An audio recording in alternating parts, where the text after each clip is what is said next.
put it on the Discord, but when we go live, it should, with the new bot that I installed, it should automatically announce it in our announcement channel. Okay, let's go.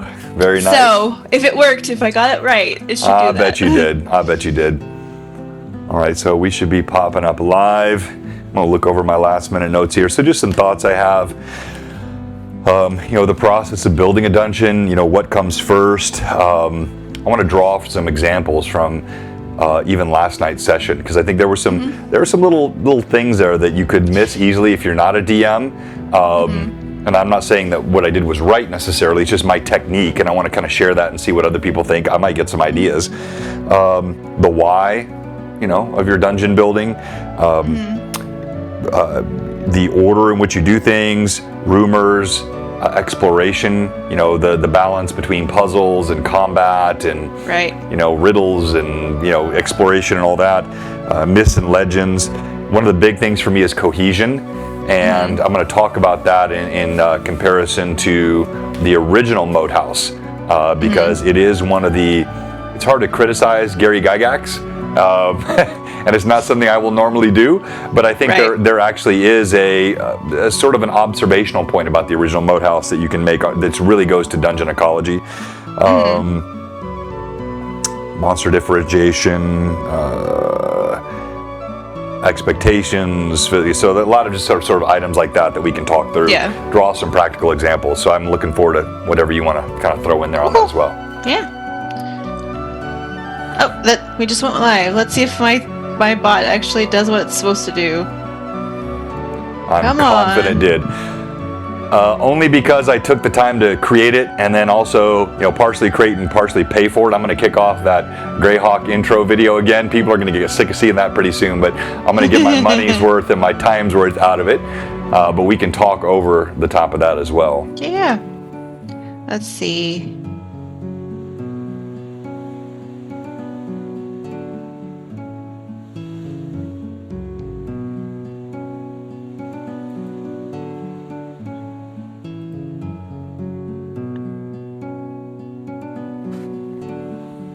Okay, it should have announced it. I don't know why it didn't. Because it's technology. That's what it does. And I'm a huge tech fan. I'm a geek. I live in tech. I live in tech all over my home, my work, my car.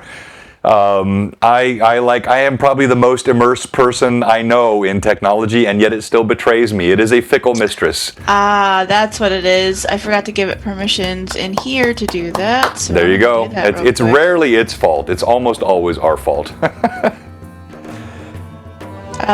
Send messages. It's the old PEBKF. Problem exists between keyboard and floor. It's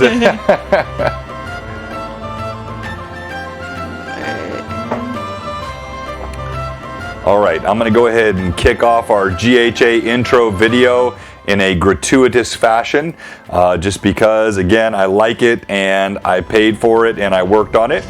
And enjoy. No stuttering tonight like we had last time.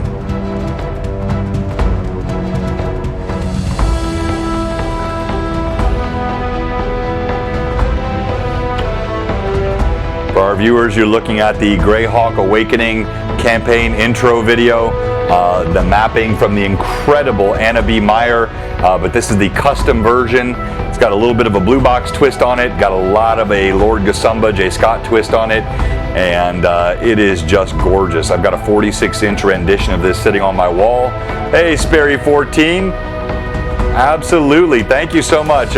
Really enjoyed having you on the chat with us last night. And hope you're going to really enjoy what we're talking about tonight. This is a fun session, DMing, tips, dungeon creation, and we always have a lot of DMs that join this. This Loremaster's Arcanum session on Wednesdays typically is replete with DMs, and we all talk and kind of bounce things off each other. Should be fun.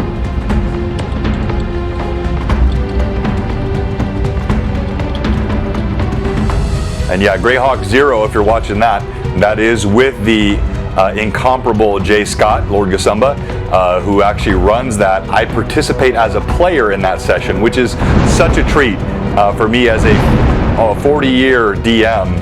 occasionally getting to actually play. And then I won't give this away, although I think it's actually in the title. But the PC I play, hey Owlie B, good to see you. The PC I play in that thing, Retro Gamer Myth. It actually kind of betrays a bit toward the end, which is a fun part of the session.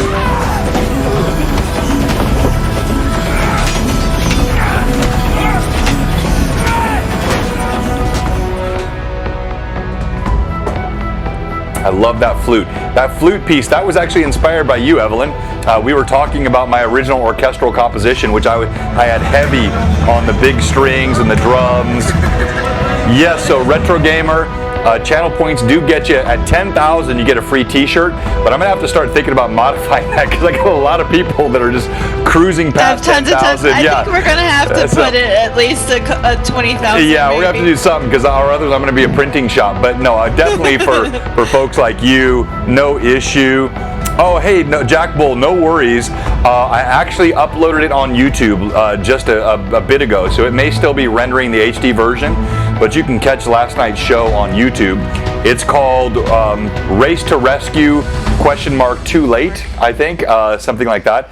And you can catch. It's not quite uploaded yet. It looks like it's still processing. So. Yeah, I just started it about 45 minutes ago, and these are all 4K. HD sources, so it takes YouTube a minute to process. But yeah, actually, I'm going to talk about a little bit behind the scenes of last night's show, because as we're talking about this concept of dungeon ecology and how you build dungeons and the tips and tricks and also the pitfalls.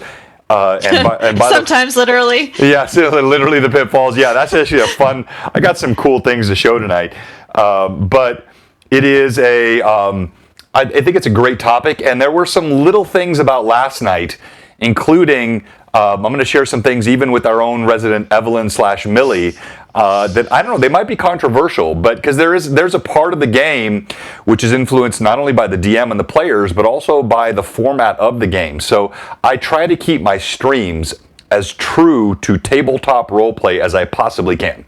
I want to give the experience of sitting in the room with a DM and a group of players and feeling that old school role play tabletop experience.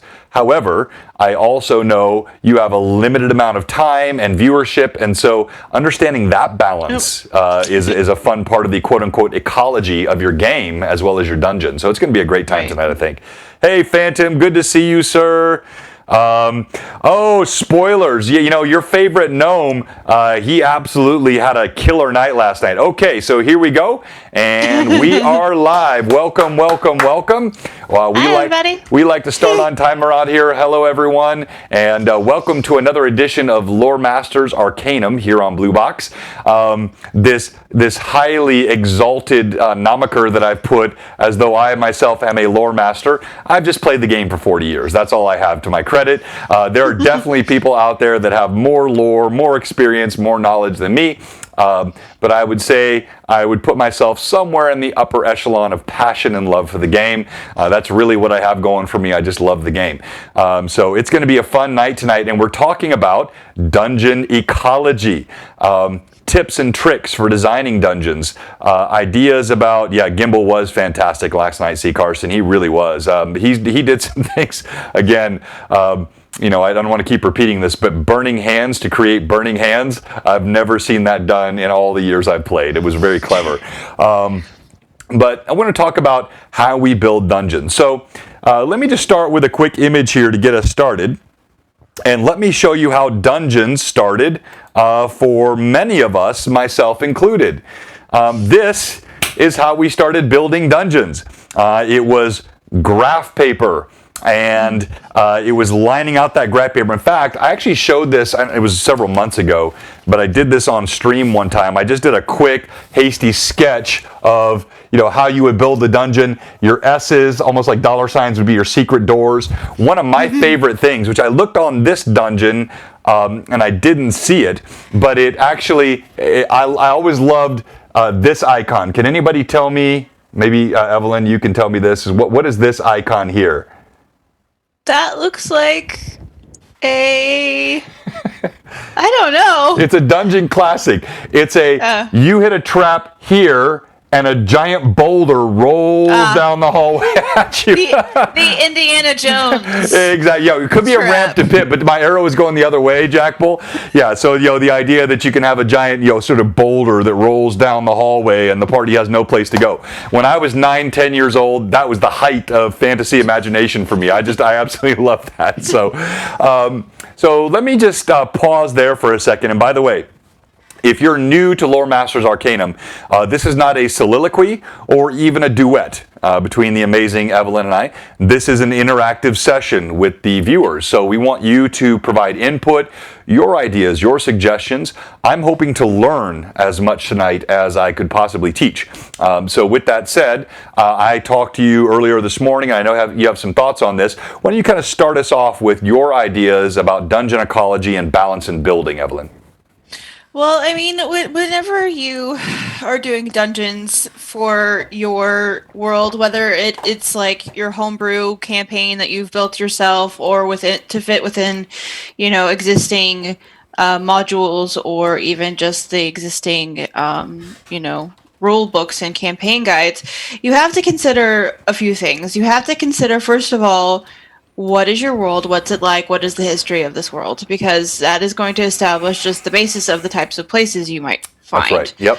And you have to understand like the people that would have created those places, and that establishes the architecture of them. Or is it a underground cavern sort of thing? Where the drow were, or the under the Durgard dwarves, those sorts of things. And that's the first thing to consider. And then the next thing you have to consider is, does this make sense in, with the actual rule sets that I'm using, Right. Because that's going to affect a lot of how things function.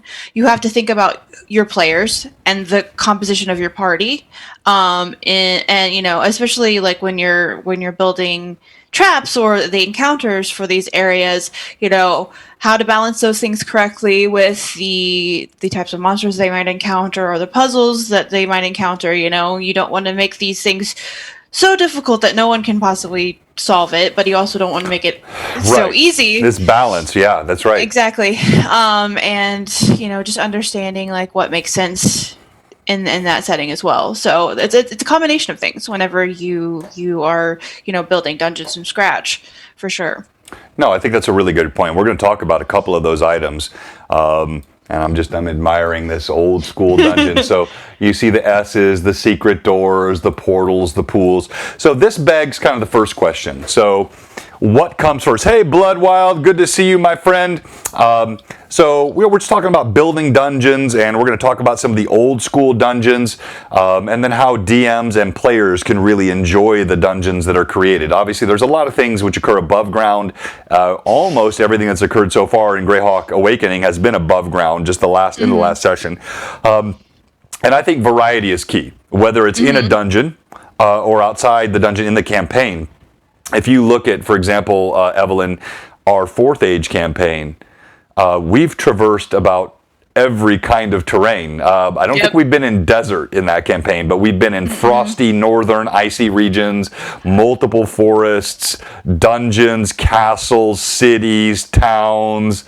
Am I forgetting anything? Well, and technically, the far northern reaches is technically desert. It's a frozen desert. It's a frozen desert. Yeah, good point. Yeah.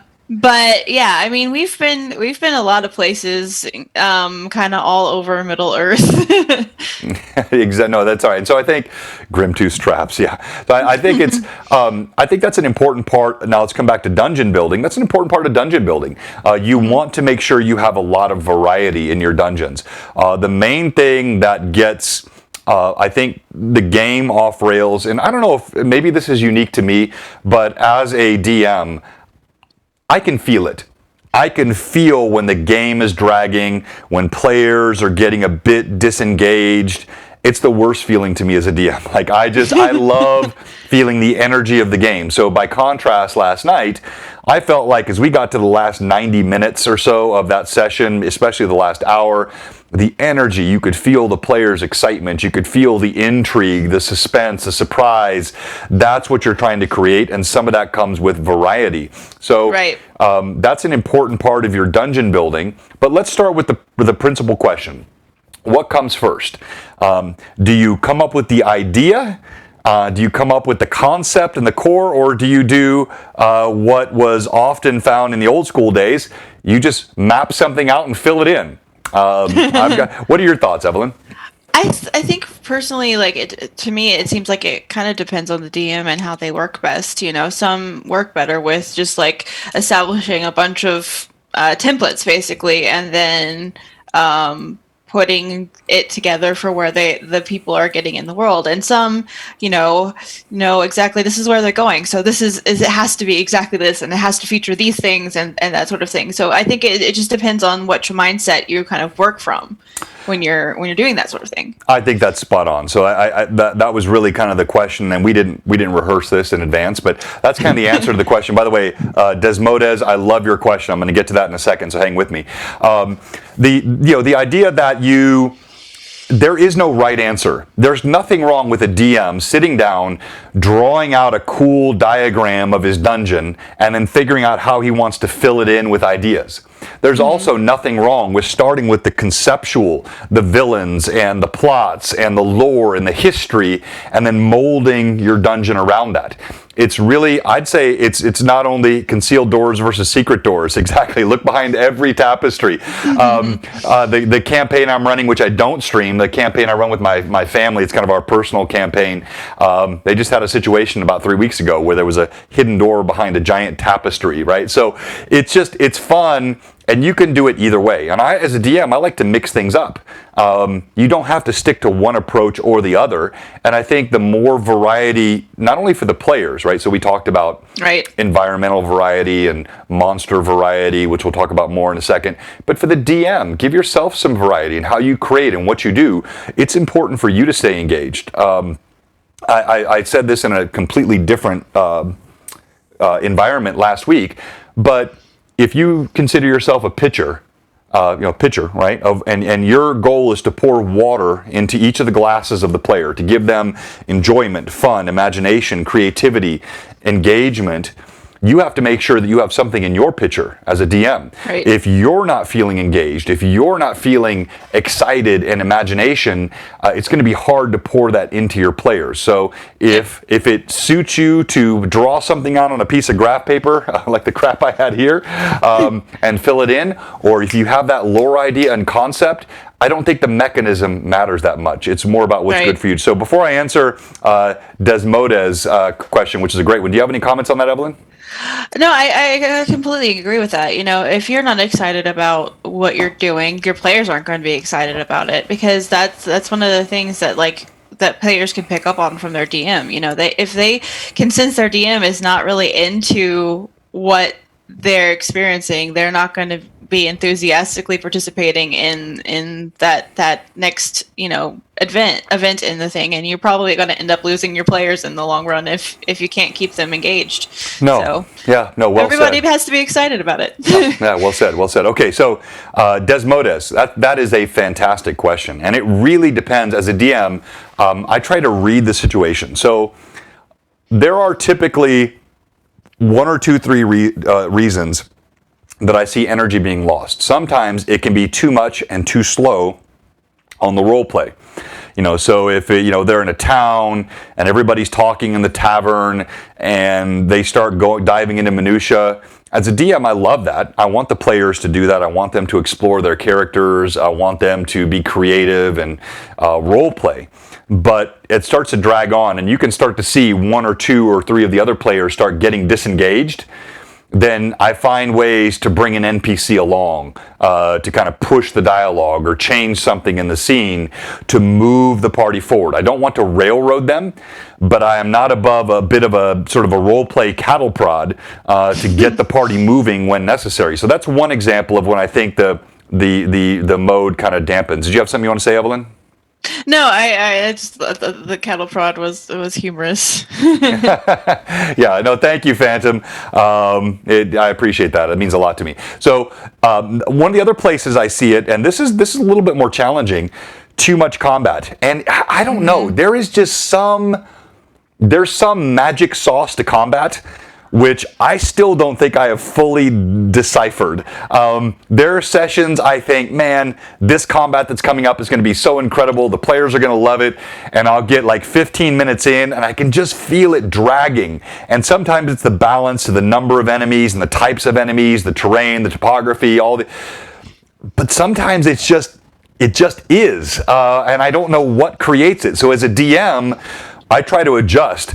I'll pull back or add more enemies. I will change the landscape. I'll have something, not literally like change like a mountain pops up. I don't mean that. I mean like change the landscape of the battle. I'll do something which disrupts and surprises the players. Most of the time, in my experience, when energy is lost in the campaign, it's a function of the DM not injecting enough enthusiasm, energy, realism, passion into the game, or it is the players feeling like they already know what's coming. Mm-hmm. A big part of being a DM is keeping the players on their toes and the element of, if not surprise, at least the unexpected. Right. So if I feel like the game is too role-play heavy, I'll find a way to throw a random encounter in. If I feel like it's too combat heavy, I'll push the players to engage in some role play through different mechanisms so that it feels balanced. Put a puzzle in, put a surprise, put a trap, just something that keeps it balanced, not in an artificial or synthetic way. I never want my players to feel like I'm just throwing crap in the sink to see what sticks.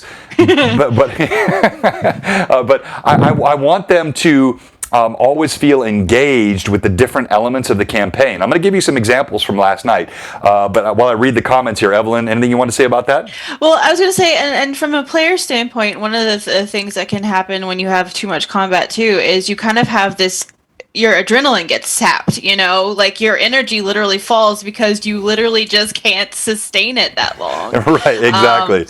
Because, like, when you're in these, like, intensely high adrenaline combat situations where you're, like, everybody's on the brink of death constantly, especially when you're low level, that's just kind of the nature of being a low level, adventurer, that, like, sometimes, you need a little bit of a breakup in between those because it's just constantly tense. And then by the time you get most of the way through it, it's just the energy's gone because it's just been up here the entire time, No, that's so true. And so I'll talk about some of the mechanisms I use for that. And we do need to get to dungeons here because we're talking just more about overall roleplay. But Phantom, you're exactly right. I think when I say too much roleplay, I don't really mean that. I've had sessions where there is not one drop of combat. I've had sessions back to back where there's no combat, and they've been some of the most gratifying sessions I've ever run, where the players are invested, the roleplay and the storytelling and the character building is just real, the pathos, you can feel it. That is, to me, the most fun. But in general, combat is a component of D&D. And so, I think the idea that every session, more or less, I like to see at least one combat. Sometimes it can be 2 or 3. Like last night, there were 3 different combats, but it just had to do with where the players were at. Other times, it's going to be super heavy role play. If you look at the first session of Greyhawk Awakening, well, not the session 0, but session 1, it was really all role play except for that experience where Millie decided to go out and check on things by herself. And so I think it's never meant to say that role play is ever just too much. It's just that you got to read your players, and they like to roll dice sometimes. They want to see what that new sword does. They want to see if they can actually not be the wayward bolt and have the bolt actually hit something this time. So I think that's a fun part of the game. And so as a DM, that's a big part of it. It's read the energy of your group. Stay true to your campaign. Stay true to your story. Don't over mechanize anything. The players will feel that. That's a kiss of death. But just be sensitive to it and find ways to move it around. And yes, she's absolutely right. Mental fatigue You cannot stay up here all the time.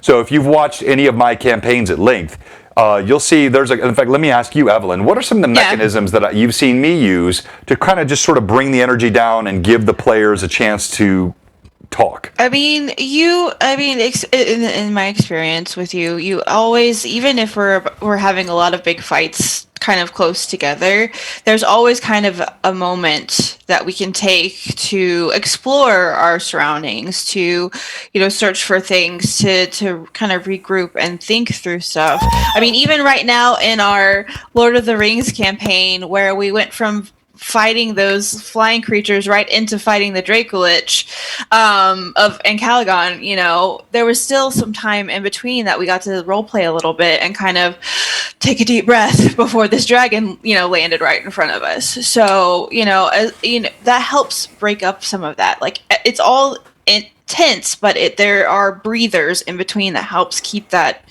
flow going. No, I think you're dead on. That's perfect. Hey, by the way, thank you for the follow.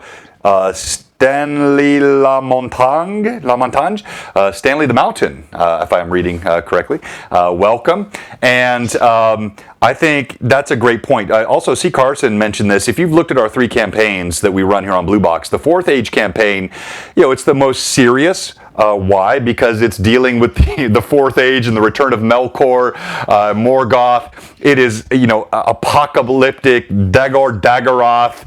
The themes are just so heavy and so epic.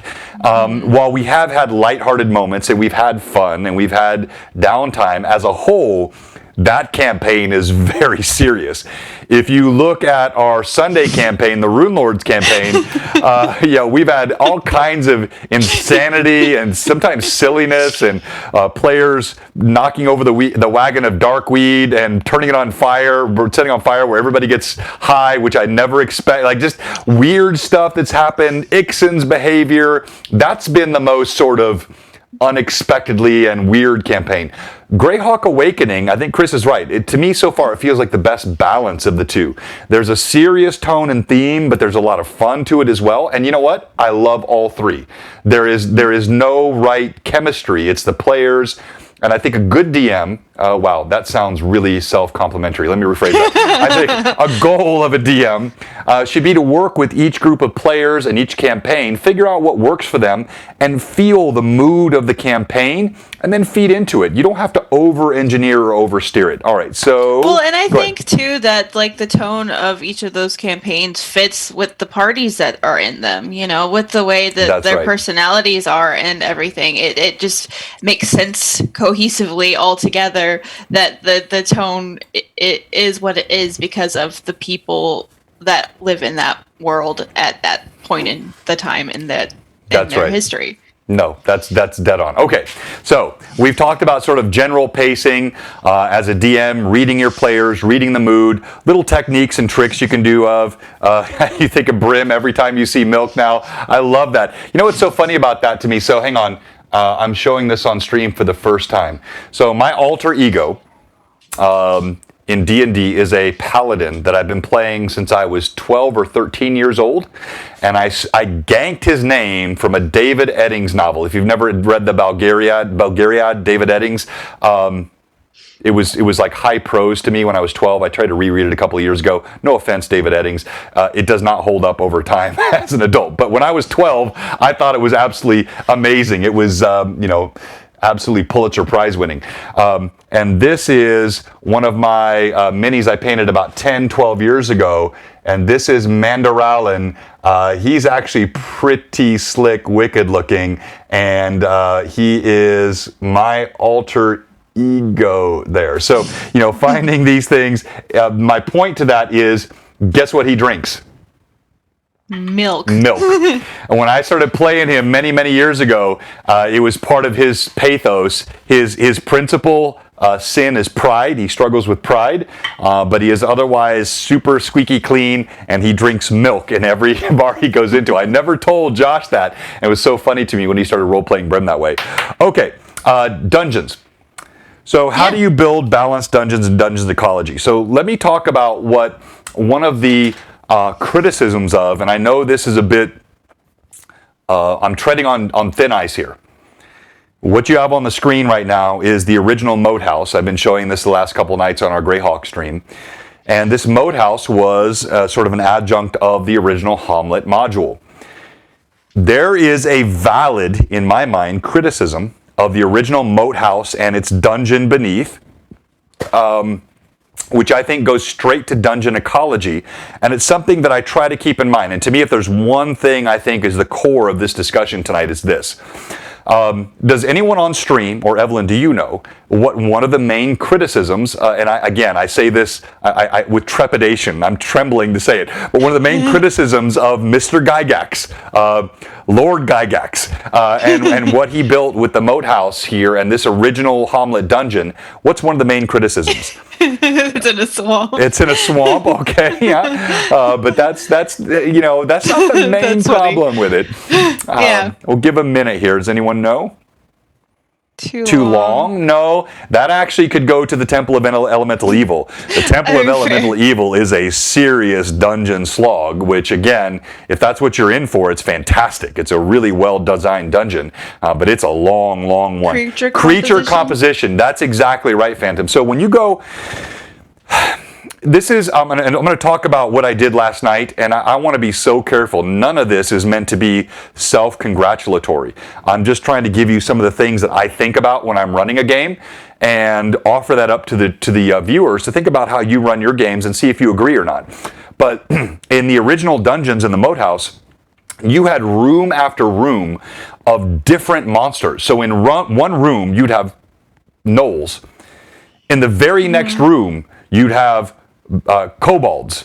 So you had like room to room, completely different monsters. But does that make sense? Which were sort of all cobbled together, and it would leave to the sort of, and again, like I'm going to back away from this in a second. So I'm raising the problem, but then I'm going to back away from it in a second. But it just makes, like, what's the logic behind how this is constructed, and why are these two creatures living together?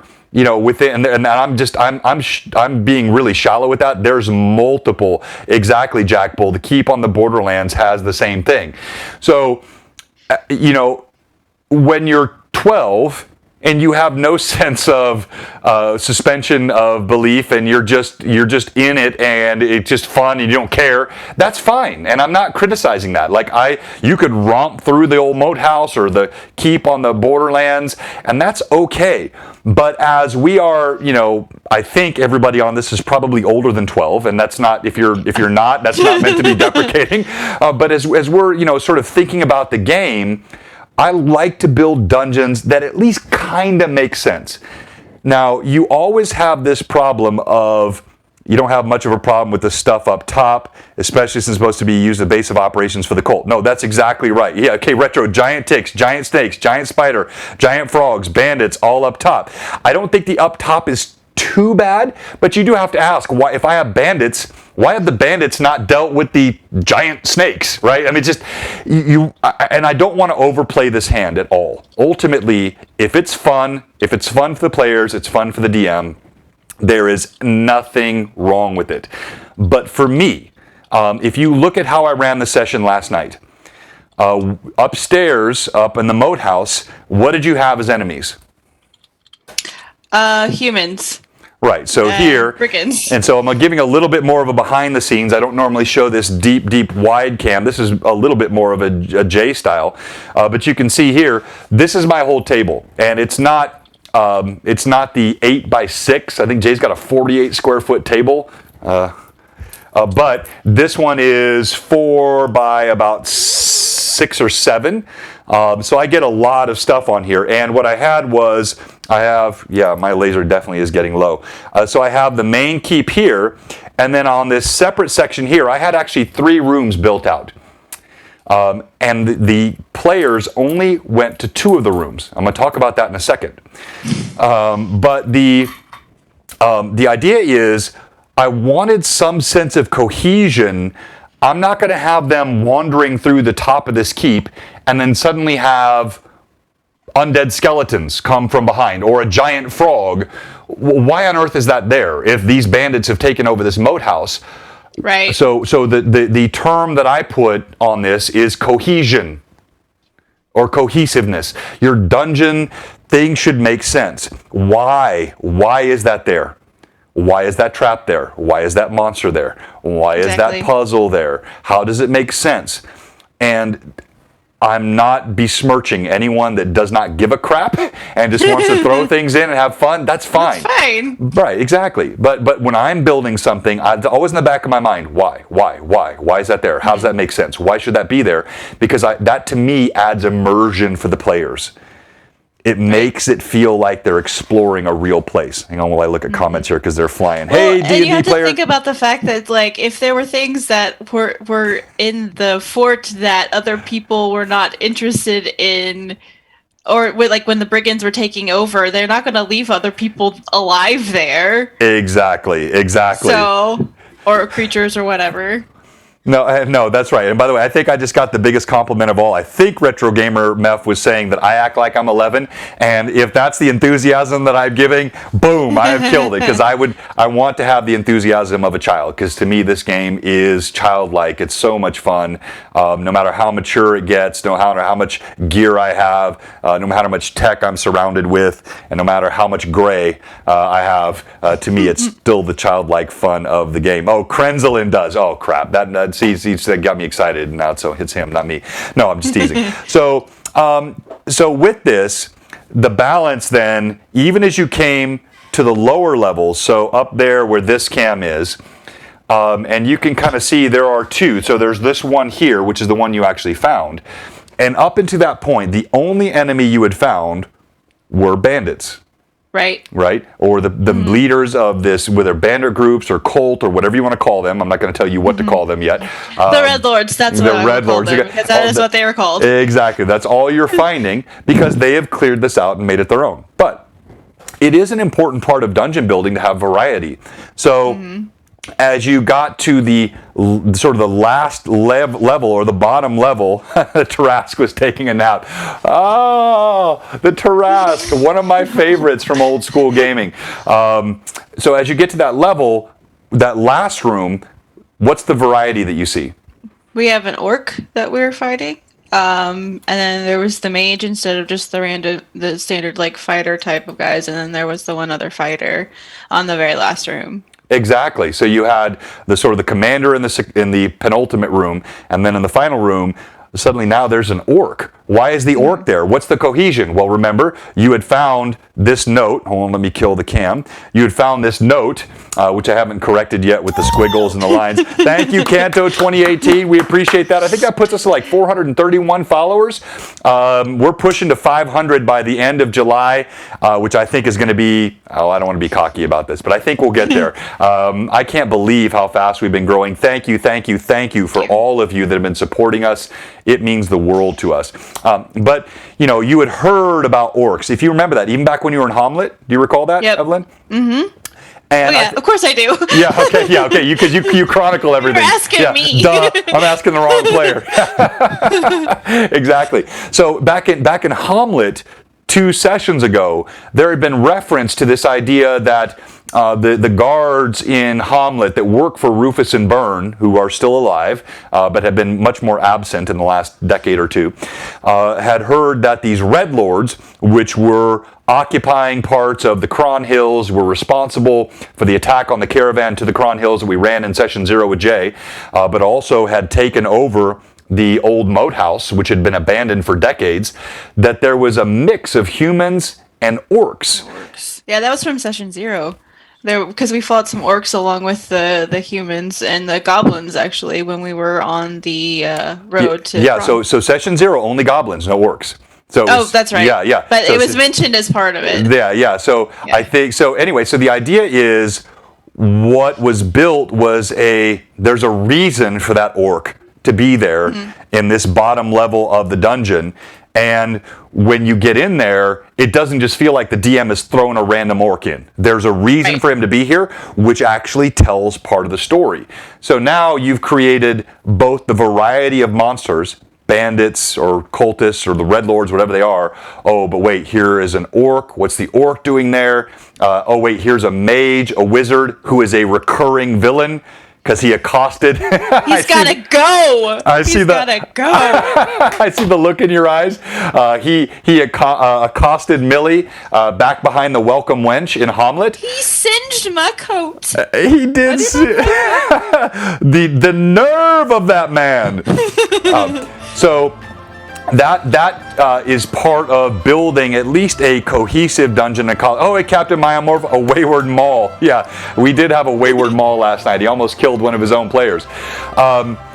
So, finding out there are 2 rooms in the lower level that contain enough supplies to outfit a full-on militia. Exactly. Yeah, so again, for me to do anything which questions Lord Gygax is very, very dangerous ground. I don't tread that lightly.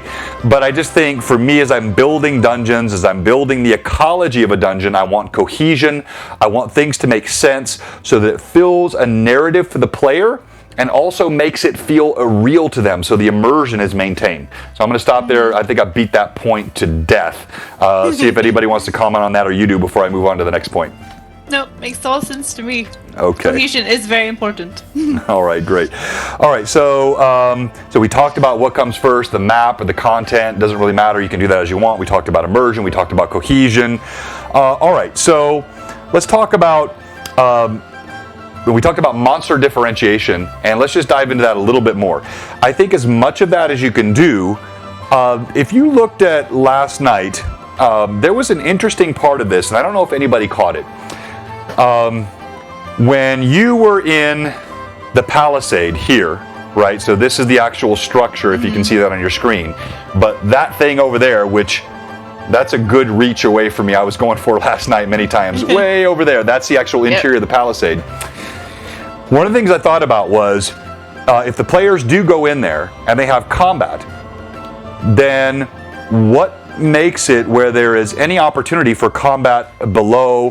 Why isn't whatever's down there coming up? Why don't they hear or know? And so I used a mechanism to separate those 2 areas in order to make it make sense that the players move from one room to the other with some sense of surprise. What was that mechanism? The stone trapdoor that Lilith actually figured out. Right, and exactly. And you remember even when she listened to it, yeah, and I did have a she roll. couldn't hear through it. She couldn't hear through it. It's a thick stone door. So my idea was this original part of the moat house, part of the original structure, huge stone trap door. When you pulled it up, right, and as you pulled it up, I hit my. Let me do it again because I just like it so much. I hit my creaking secret door button, and as you pulled that up, that explained why there was separation. It's not kicking off. Oh, I didn't mess with that tonight. It explained why there was a separation between the upper and lower areas.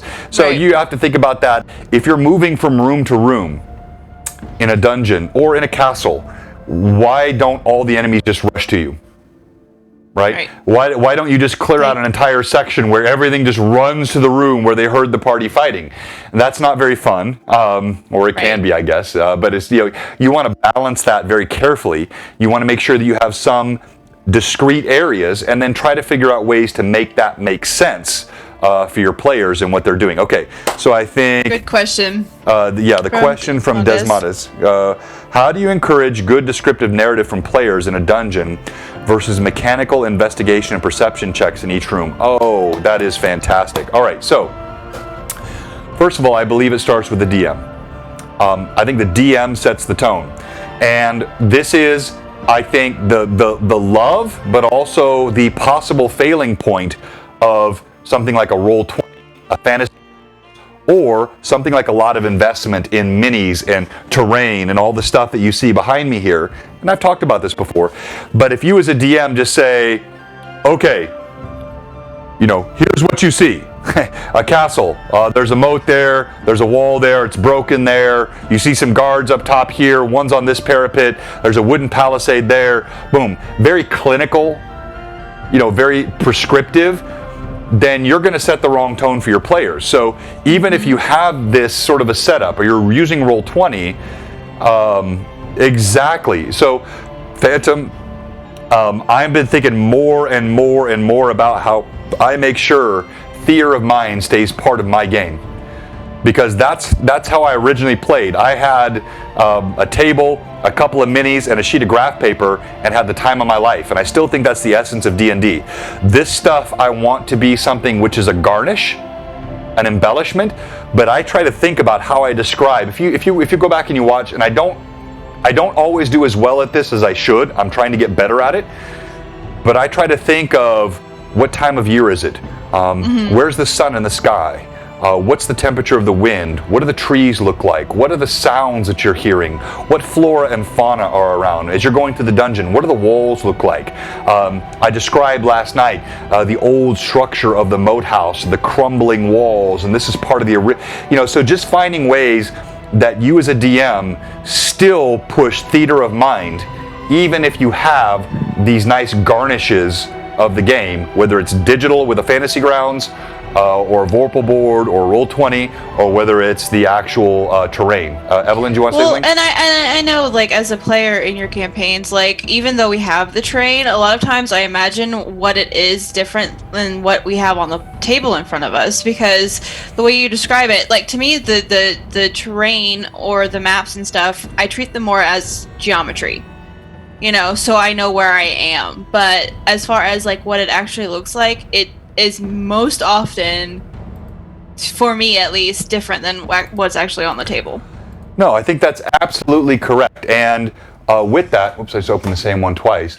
With that, that's one of the reasons I use theater of mind, I use the minis and the terrain, but I also use actual pictures or images, because I want to prevent from becoming so tied up in the terrain that the players aren't using imagination. So if you notice with the moat house, I showed the original moat house diagram from the Hamlet module, this guy here. Whoops, let me roll that. So I showed this, but then I also gave a description. I talked about the crumbling walls, the shallow moat, the erosion of the soil over time, decades of disuse, moss and vines covering the walls, the trees turning during harvest time, different colors, and the chill in the wind. And so I did some of that theater of mind description. I paid homage to the old moat house, but then I also gave them a different image to put in their heads, not to, again, prescript to them what they see, but to give them some ideas to stimulate the imagination. You see this old structure with walls breaking down.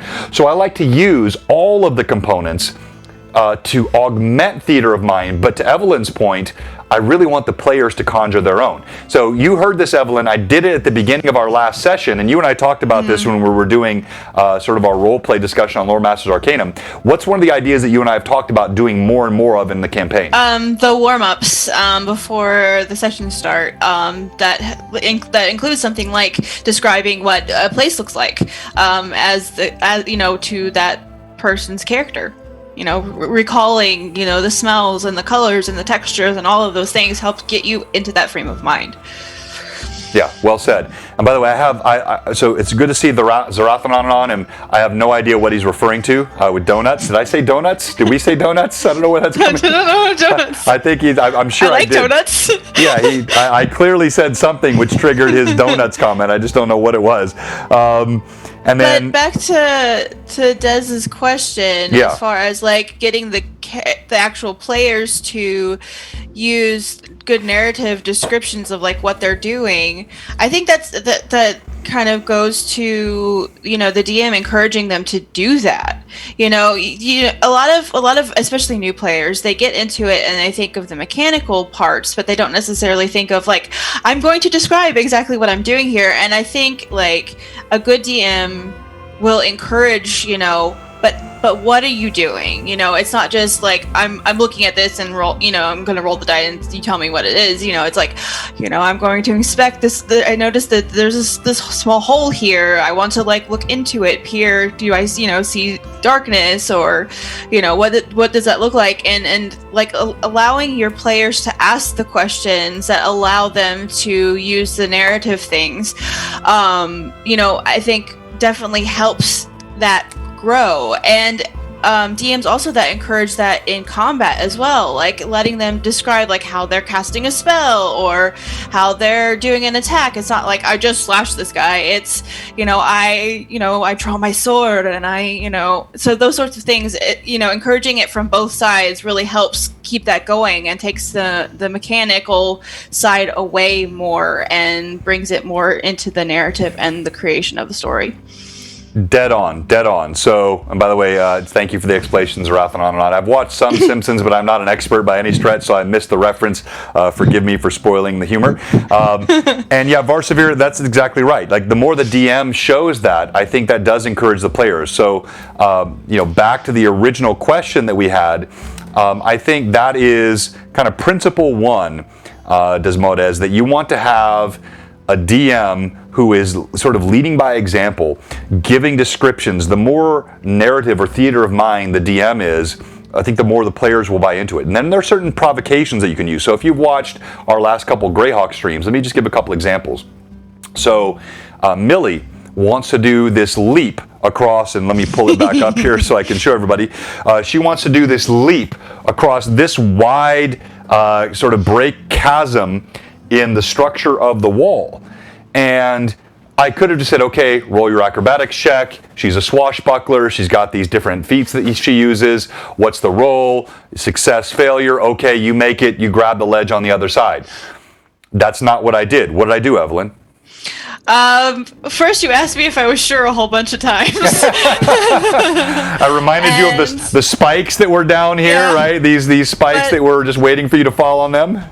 But Millie is one who, wants to do what she wants to do when she wants to do it, so she's gonna do it. And you had me kind of like think about that first of all, and then described how I was doing it. And once I made the roll, then you described to me, how that all connected, and so it made it a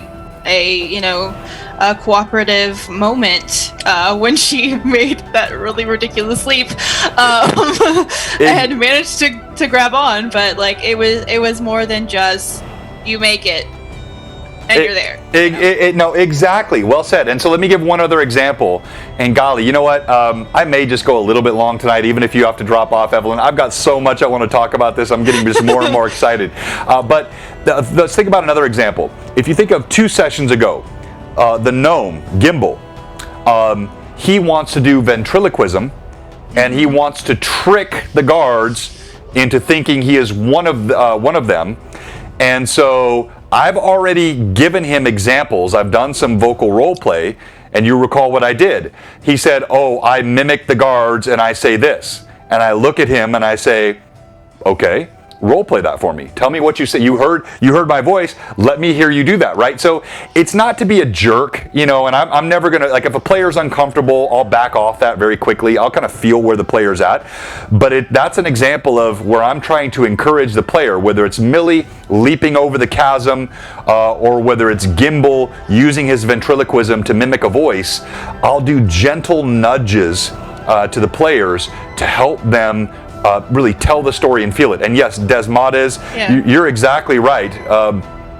Things like smell, touch. I talk about scent a lot in my games because I think that's really an important sense. And especially with Brim now doing smell checks all the time. So he's helped me out with that for sure. Yeah, but these parties, and especially like the one in the Rune Lords campaign, you guys have been in some really wretched, putrid environments. And so describing the scent, the feel, the griminess, that's why I use the sound, right? So when I'm doing the music, that's not just gratuitous effort at music. It's something that I'm doing to create an ambiance for the players.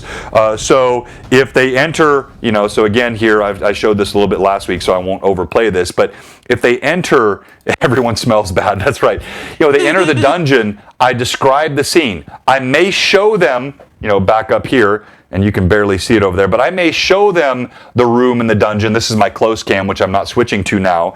And I may pull up the audio where they feel the disturbing ambience in the room. And it's not playing nice with me. I'll have to kill the audio thing and redo it. But as I do that, I'm not just relying on that. I'm still giving the narrative, which includes as many of the different senses as I can possibly include in that description. Right.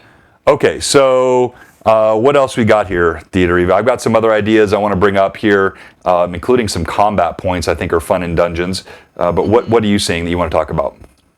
No, I was looking at the chat, and I definitely agree with what Phantom was saying. Is like when players actually really want to describe something or try to do something, to not flat out shut them down, even if it seems even a little crazy. Find a way to make it work within the within the setting you have, within the rule set that you're playing from. Just trying things is always good. And then for me, that goes back to my theater training from college, where the first thing you do is the yes and understanding that like improv and building stories and Dungeons and Dragons is, I think, one of the best examples of improvisation as far as role play goes. Most of what you do is play the yes and game. You say, this is what I'm doing, and you want someone to pick it up and roll with it. And even if it's modified, the yes and is really kind of what it's all built on. No, that's well said. And by the way, when you walk in the dungeon and there is disturbing atmosphere. Now I got my music working again. And so I'll describe what they smell. I'll describe the drip, drip of the water and the weathered walls, the stone that crumbles. You see something scurry off into the darkness. So it's the theater of mind. It's all the different sort of elements of sense that I can bring in to create that immersion. That's what I want to do as a DM. Now, coming back to your point, let me kill that. That's a little bit creepy. I'm getting scared. So, if you think about this idea of yes and, right? Millie has been a great example of that. I think she is leaping on anything she can find. So last night she jumped across a wall, she jumped on a desk. Or if you think about Brim, when I gave Brim the opportunity to describe his kill, he had a really sort of graphic kill. And yeah, that's Grindelwolf, Zarafan, that's awesome.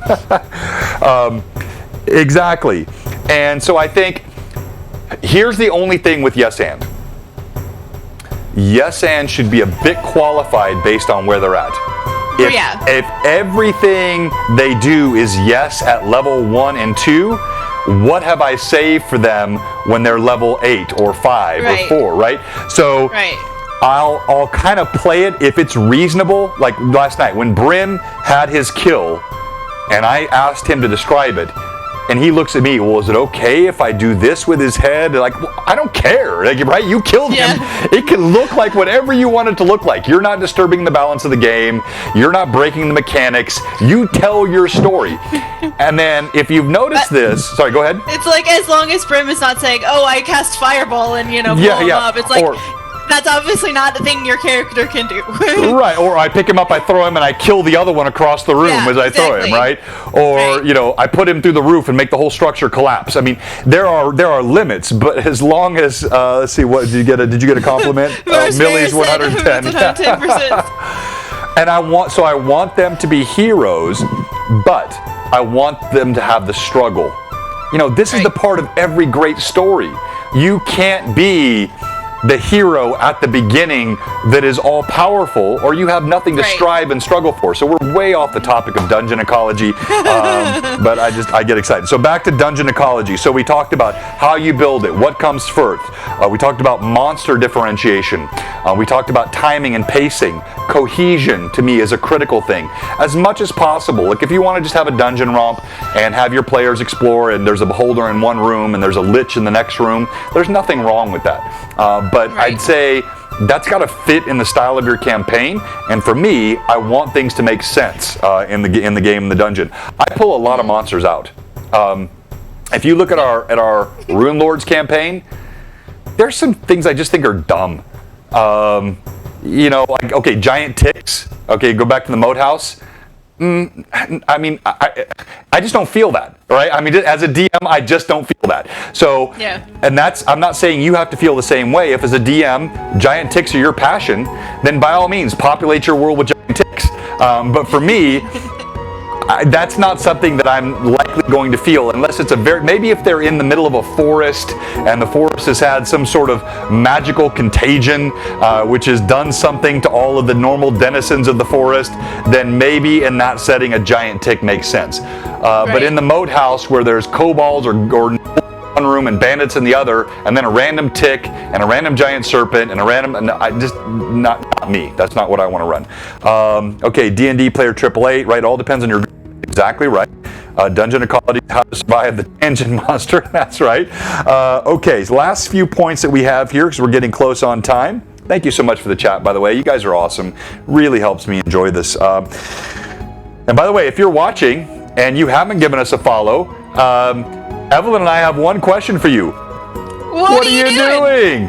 Go ahead and give us a follow. We appreciate it. We're trying to get to 500. No, we're not trying. We're going to get to 500 by the end of July. We've been just really growing quickly, and we appreciate all the support. Okay, so, myths and legends. This is a really good thing. So, giving the players a sense of anticipation based on prior knowledge. So again, I'm only using drag the half-ogre's body dead on top. Yes, exactly. If you don't have the trigger, how do you trigger the trap? That's exactly how you do it.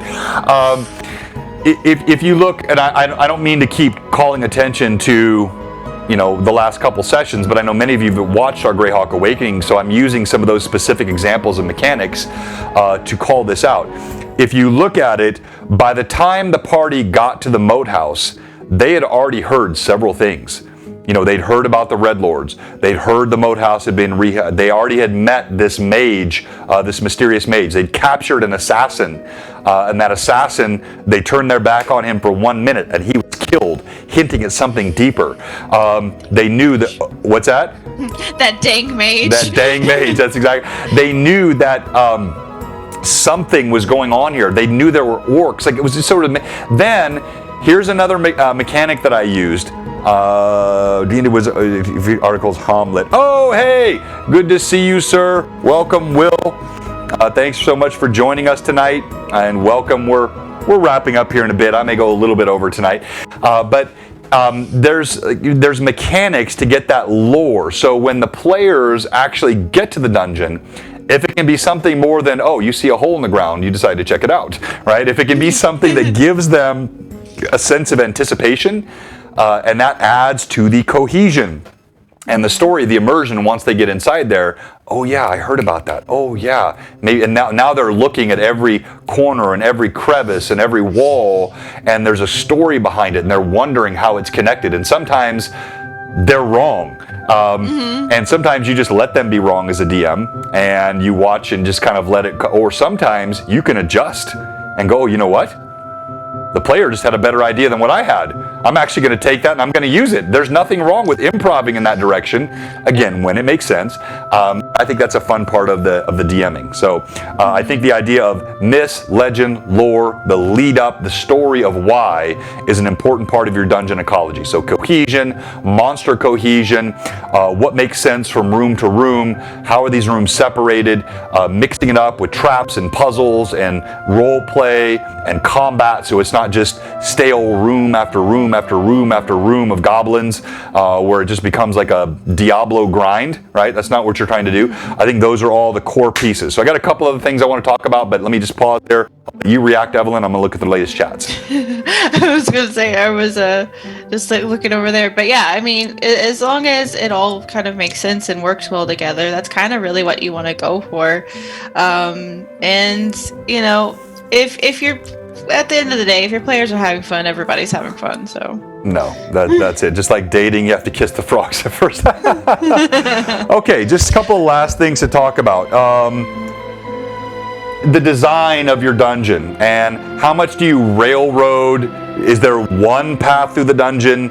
Are there myriad paths? So this is an interesting thing. If you go back to the original Keep on the Borderlands, the Caves of Chaos outside the Keep on the Borderlands, again, extremely diverse, and you could go here or here or here or here or here. It was an absolute panoply of options, and that's good. That can be fun for players. The opposite of that is you have one way through this, structure or this dungeon or this puzzle.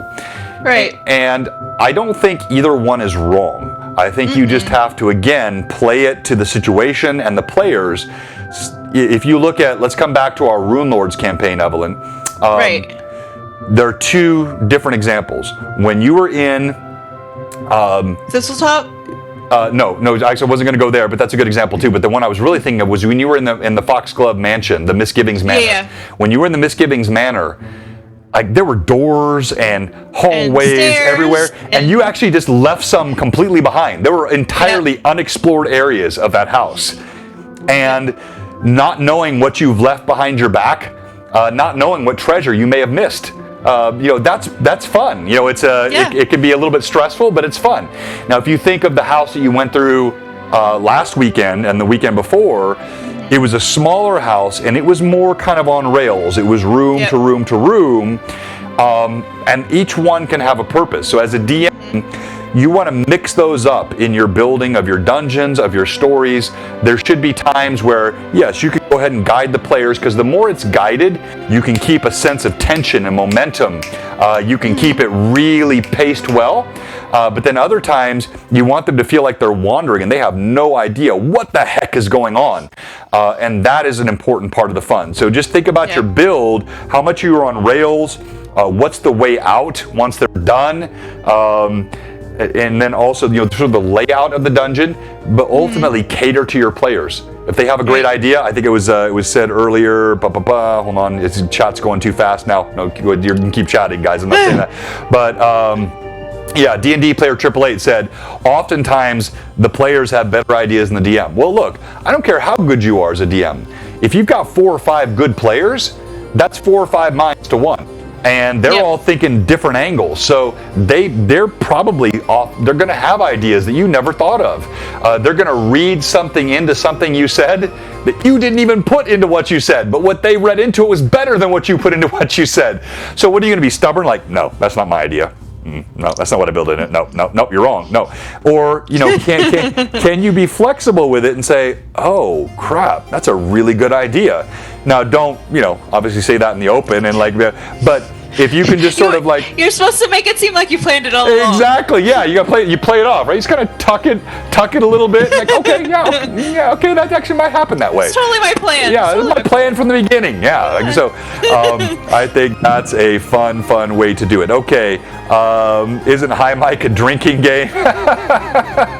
Hey, Greyhawk Mike, good to see you. Well, and I think as far as like when you're constructing the dungeons too, as far as like if they have twists and turns or if they are kind of more straightforward, also depends on the type of place they're at. A house is going to be a lot more like there are obviously rooms, there are obviously hallways, and whereas a cave could have lots of different little chambers and turns and twists and things that split up and down and so those sorts of things, when you're considering creating that, keep that in mind as well. It just what logically makes sense to what the architecture of the space is.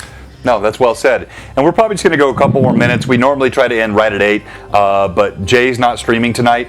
We always raid Jay's show on Wednesday nights, but he's got some stuff that's come up, so make sure you're on the Legends and Lore with Jay next week with Lord Gusumba, but he's not on tonight, so we'll just go a couple more minutes and then we'll conclude here. But if you on the chat have any other ideas, topics that you want to throw out, or hey, you got something, John, did you ever think of doing it this way, or here's something I've observed that I think you could tweak, I'm really open to feedback. That's how I've always tried to grow and get better. I don't think you're ever too knowledgeable. I don't think you're ever too old. I don't think you're ever too experienced to get better and learn from someone else. That's how you continue to improve. All right, so as a quick plug, we have our Loremaster's Arcanum channel on our Discord that you guys can totally use to like share ideas and stuff of things like, what do you want us to talk about?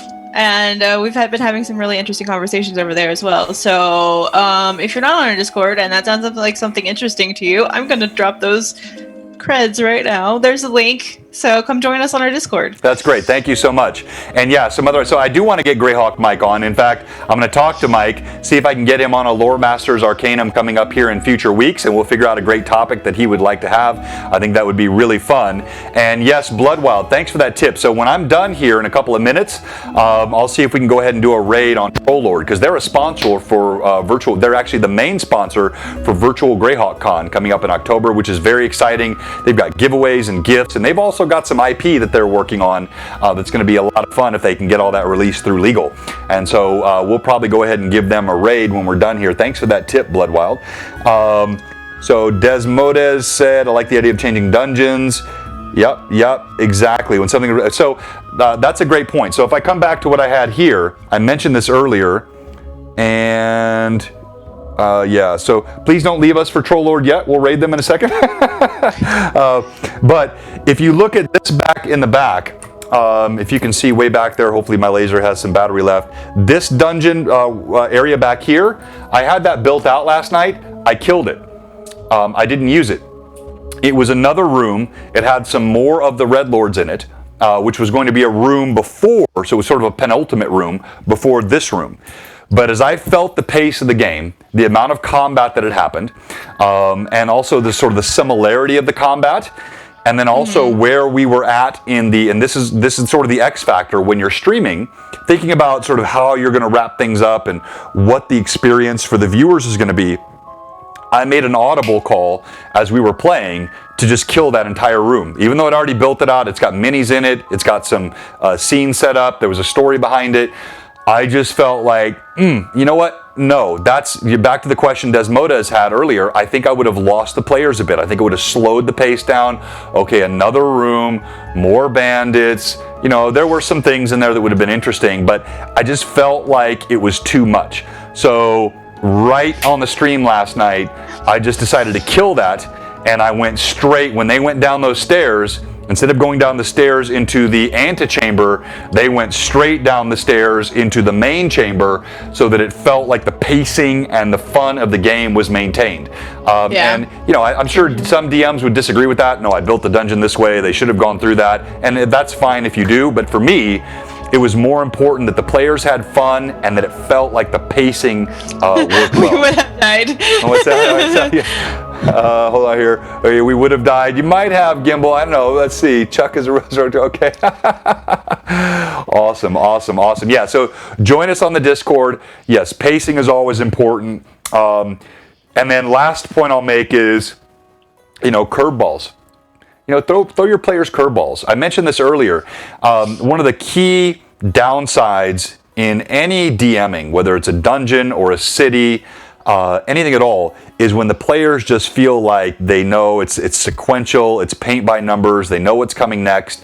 Surprise them. If what you built isn't good enough and you feel that, then listen to cues, look for opportunities, put something in that's cohesion, right?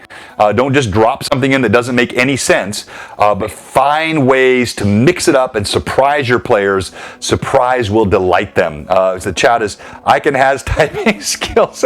Pacing is very important too. Oh, Lord Fourth. Hey, congratulations, by the way. How do you like that dice tray? I know he told us last night on stream that he got it. Isn't that something else? Really cool dice tray. Hey, thank you, Desmodes, for the chat. Great talk tonight. Thank you, Lord Grendelwolf. If it isn't working, you're dropping some giant ticks. All right, so hang with us. I'm going to do a look for... you guys are awesome. I'm going to do a look for Troll Lord Games here for a raid. I don't think I'm following them, so I'll do that real quick. Let me go to channel here. And Evelyn, I'll let you interact with the viewers here for a couple secs. We'll go to channel here. That. Whoops, there, sorry. I got that fixed real quick. All right, we're rating. And does anybody else have any other questions before we disappear here in a moment?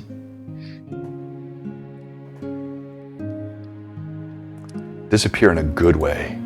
Yes. Right, so, yeah, so I'm definitely not. So, Troll Lord. Repeat the middle part. You mean like the whole middle part? Would you do the jump again? Yes, I would. Because that's what Millie would do.